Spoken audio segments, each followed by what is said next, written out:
लिख पतिया बैठे रहता लिख लिख पतिया बैठे रहता गोरिया तोरे नामा काटा गड़गी मोर पावा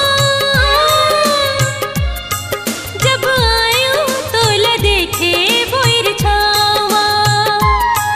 काटा गड़गी मोर पावा जब आयो तोला देखे बोर छावा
रत्ताल तोरे गुनत रहता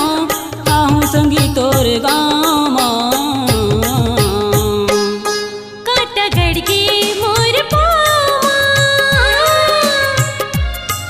जब आयो तोला देखे बोर छावा काटा गड़गी मोर पावा जब आयो तोला देखे बोर छावा आए हाँ देखे बर में तोला आए हाँ देखे बर में तोला बड़ दूरिया तोरे गाँव